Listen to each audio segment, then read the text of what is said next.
জঙ্গলের বুকের এক হৃদয়স্পর্শী গল্প কেন আজও মনে রাখা হয় জল জঙ্গল ছবিটিকে। নমস্কার বন্ধু, আজ আমি ফিরে যাচ্ছি 1959 সালের এক অসাধারণ বাংলা সিনেমা জল জঙ্গল। ছবিটি মুক্তি পেয়েছিল 1959 সালের 15ই মে কলকাতা শ্রী প্রাচী ও ইন্দিরা প্রেক্ষাগৃহে। এই ছবিটি পরিচালনা করেছিলেন কার্তিক চট্টোপাধ্যায়।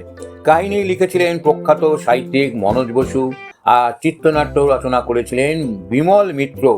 জল জঙ্গলের কাহিনীর কেন্দ্রে রয়েছে প্রকৃতির সঙ্গে মানুষের গভীর সম্পর্ক, নদী, খাল, বনভূমি আর সেই পরিবেশে বসবাসকারী সাধারণ মানুষের জীবন সংগ্রামী এই ছবির মূল বিষয়। জীবিকার টানাপোড়েন, প্রেম, পারিবারিক দ্বন্দ্ব, লোভ, ত্যাগ এবং মানুষের সঙ্গে প্রকৃতির অবিচ্ছেদ্য বন্ধন, এই সব কিছুকে অত্যন্ত মানবিক ভঙ্গিতে তুলে ধরা হয়েছে।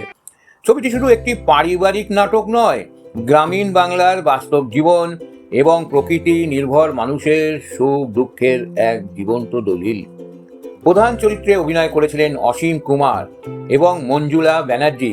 এছাড়া ছিলেন সুখেন দাস, সন্ধ্যা রায়, প্রেমাংশু বসু, জহর রায়, হরিধন মুখোপাধ্যায়, নবদ্বীপ হালদার, ছবি রায়, রাজলক্ষ্মী দেবী এবং শিশির বটব্যাল, যাদের অভিনয় ছবিটিকে আরও সমৃদ্ধ করে তোলে।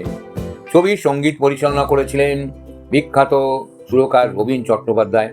গানের কথা লিখেছিলেন প্রণব রায়, কণ্ঠ দিয়েছিলেন হেমন্ত মুখোপাধ্যায়, সন্ধ্যা মুখোপাধ্যায়, সাগর সেন, তরুণ বন্দ্যোপাধ্যায়, অমর পাল, বিনয় অধিকারী, অশোক ব্যানার্জি, মনোজ দত্ত, নিমাই দত্ত প্রভৃতি।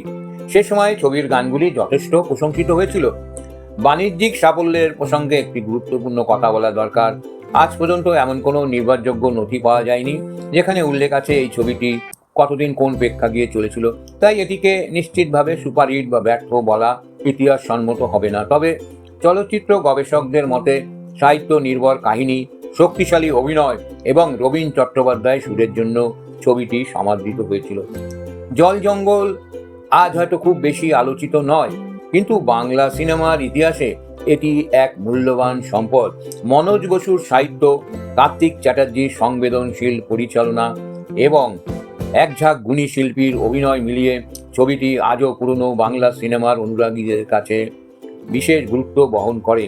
আপনারা যদি জল জঙ্গল দেখে থাকেন অথবা ছবিটির কোনো বিরল স্মৃতি বা তথ্য জানেন, তাহলে অবশ্যই মন্তব্যে লিখুন।